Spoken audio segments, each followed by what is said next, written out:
नहमदुहु व नुसल्ली अला रसूल करीम अम्मा बाद। पश्चिम बंगला का पीर फुरफुरा दरबार शरीफ मुजद्दिदिया जवान फिर अबू बकर सिद्दीक रहमतुल्लाह अलैह का संगठन ऑल इंडिया मुजद्दिदिया मिशन सर्वधर्म सम्मेलन कमेटी के सदस्यों हैं हम।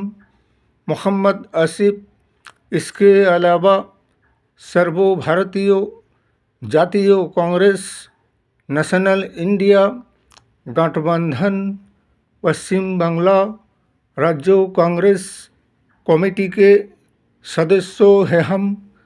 हिंदू मुस्लिम सिख ईसाई जैन ख्रिस्टन आदिवासी दलित हम सब हैं भाई भाई। मजहब नहीं सिखाता आपस में बैर रखना। हिंद है हम, ये वतन है हमारा।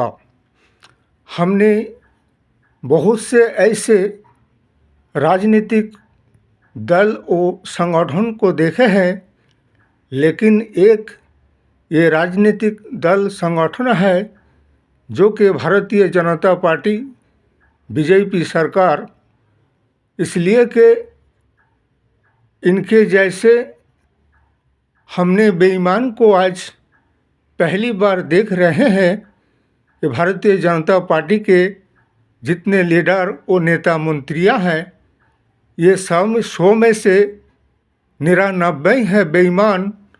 फिर भी कहते हैं हम सब हैं ईमानदार। जैसे कि अभी वक्फ बोर्ड ऑल इंडिया मुस्लिम संगठन कमेटी के जो वक्फ बोर्ड के संपत्तियां हैं, उन पर निगाहें जमा कर बैठे हुए हैं और वक्फ बोर्ड संशोधन आइन कानून बिल जो पार्लियामेंट में लाए थे, लेकिन विपक्ष और नेशनल इंडिया गठबंधन के विरोधिता से उसे जेपीसी कमेटी के पास भेज दिया गया था। लेकिन एक तरफा जेपीसी कमेटी का चेयरमैन जो कि ना विरोधी पक्ष की कोई सुनाई किया ना सुना, बल्कि वो अपने मनमानी ढंग से तानाशाही तरीक़ा से संविधान के खिलाफ सिर्फ अपने ही सहमत से जेपीसी के कमेटी के चेयरमैन बिल को पार्लियामेंट में भेजा, लेकिन विपक्ष का उसका विरोधिता था, लेकिन विपक्ष के बातों को नहीं सुना गया।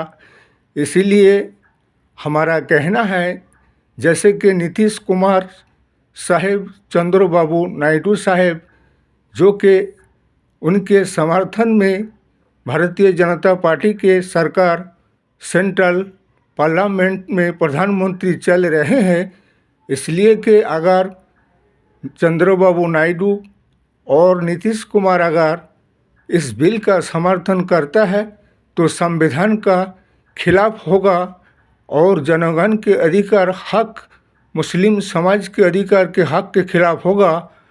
और रही बात वक्फ बोर्ड के संपत्तियों पर कब्जा जमाने की कोशिश में ये बिल को लाया जा रहा था, इसलिए हमारा कहना है कि ना चंद्रबाबू नायडू इसके समर्थन करेगा और ना ही नीतीश कुमार समर्थन करेंगे, बल्कि वक्फ बोर्ड आइन कानून जिस तरह से आज़ादी से पहले से चलते आ रहे हैं, आज़ादी के बाद से भी वैसे ही चलेगा।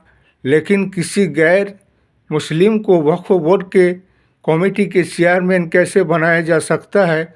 इसीलिए कि किसी मुस्लिम लीडर व नेता मंत्रियों को क्या हिंदू देवी देवताओं के संपत्तियों के किसी मंदिर के चेयरमैन बनाएंगे क्या?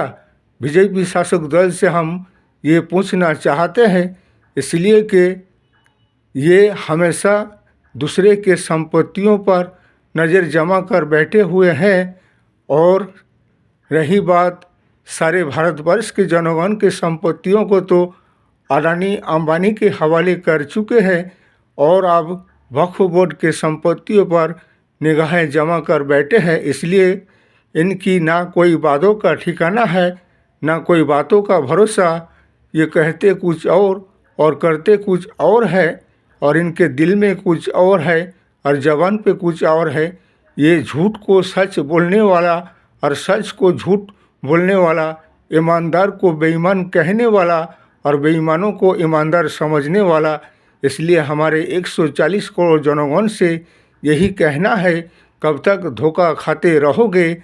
इसलिए कि अभी दिल्ली में विधानसभा की जो निर्वाचन है, हमारे सर्वभारतीय जातीय कांग्रेस को ज़्यादा से ज़्यादा सीट देकर जोई बनाकर दिल्ली के राजगद्दी उनके हाथ में दीजिए।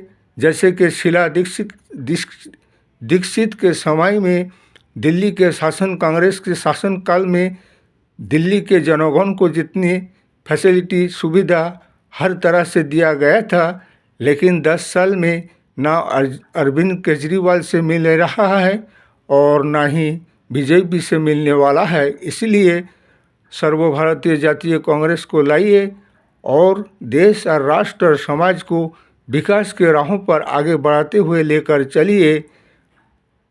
इस वीडियो को ज़्यादा से ज़्यादा लाइक दीजिएगा, शेयर कीजिएगा, सब्सक्राइब दीजिएगा। जय हिंद, जय भारत, मोहम्मद आसिफ।